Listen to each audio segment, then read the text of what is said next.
All right, so my name is Jameson Perry, and today we'll be talking about multiple personalities disorder or dissociative identity disorder.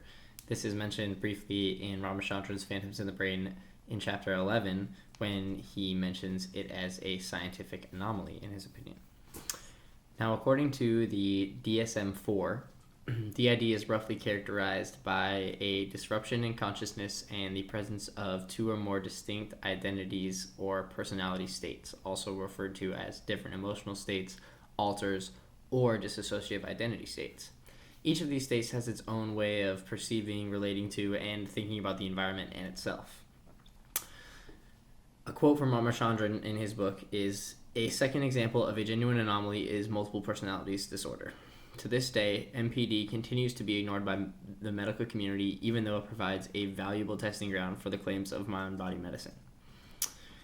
DID is conceptualized as a childhood onset post-traumatic development disorder, and it is estimated through epidemiological studies of the general population that it has a prevalence of about 1 to 3% of people, so it's pretty rare. Some of the theories based around the causes of multiple personalities or dissociative identity disorder are the most supported and scientifically backed position of the traumagenic position, which is a theory that MPD or DID is generated by suppressed or repressed traumatic memories, usually from childhood. And this is somewhat supported also by the fact that MPD and DID are comorbid with PTSD often. The controversial and secondary theory of the cause of DID or MPD is the sociocognitive / iatrogenic model or position, which according to this model, DID is not a valid psychiatric disorder. It is actually, nor is it of post-traumatic origin. It's actually a creation of psychotherapy, the media, other things like that, relationships, things like those. This is largely disproven, but still argued due to the fact that some DID patients still admit to faking their symptoms to this day. One famous case, Sybil, who was one of the first major people to suffer from this, to bring light to this issue as well, admitted later that her symptoms were fake and just exacerbated by a close relationship with her psychiatrist and many other things like that. Therefore, this theory still has some prevalence in the scientific community, although it is fairly disproven by true cases, although they are rare, of DID. So, due to the difficulty of studying DID, there is still lots of room for research to be done. However, some studies have tried to narrow down the physiological underpinnings of DID. And so for this, I'll use my brain model to try and illustrate some areas in which studies have shown to see significant activation when either changing from a particular identity state to another, or in particular, one study showed significant activations in certain areas when changing from what I'll define later, which is a neutral identity state versus a traumatic identity state. Nevertheless, studies have often shown that there are, like I mentioned, relative to PTSD, significant decrease in the amygdala and hippocampal volume of DID patients. Now here we have the fornix, obviously, which leads around into the temporal area back here, which contains the hippocampal cortex right here, which finishes with the amygdala attached at the end here. The amygdala and the hippocampus are largely crucial for emotional processing and memory of stimuli.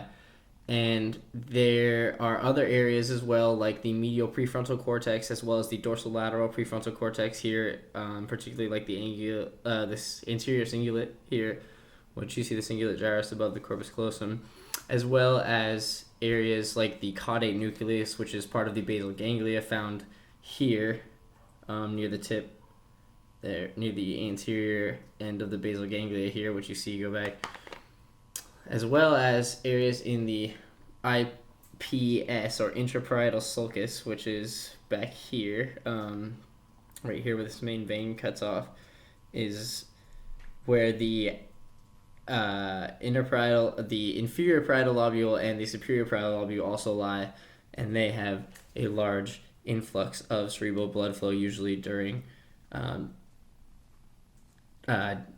dissociative identity states. Nevertheless,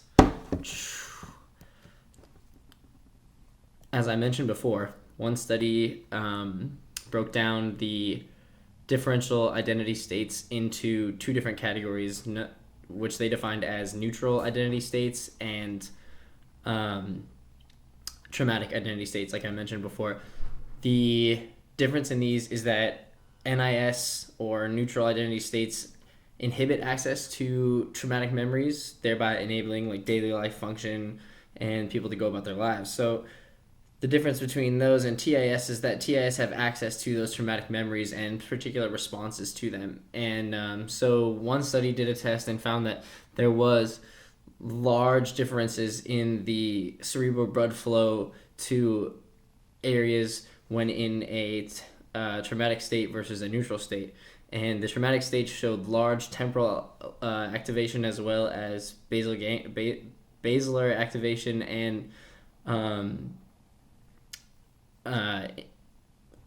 insular activation, as well as however, the neutral states showed activation in larger cortical areas like the frontal cortex, the areas of the parietal and occipital cortex showed larger influxes too, potentially pointing to the fact that when in a traumatic brain state, you are using emotionally charged parts of your brain, as opposed to in a neutral state where you're just using regular processing and interactions areas. So, further studies have shown that some patients with DID actually perform better on short-term and working memory tasks, however, they often feel more anxious and less able to concentrate, despite having better results than normal patients or normal participants. And a bunch of studies were conducted and reviewed and analyzed to be concluded, and it was concluded that dissociation is a unifactorial taxon or natural type that has different aspects of epiphenomena. Therefore, it is extremely hard to study because it is a grip of phenomena all rolled into one. And so, concluding thoughts on DID so far is really that there is still a lot of research to be done due to its differential nature and array of encompassing symptoms. It's difficult to define. It's also very tough due to its case study-like nature, in which each individual has a very different style of disorder or style of array of symptoms. And the fact that it is also, like I mentioned, comorbid with many other mental disorders or dissociative disorders, it can be harder to diagnose and to distinguish as fact or fiction.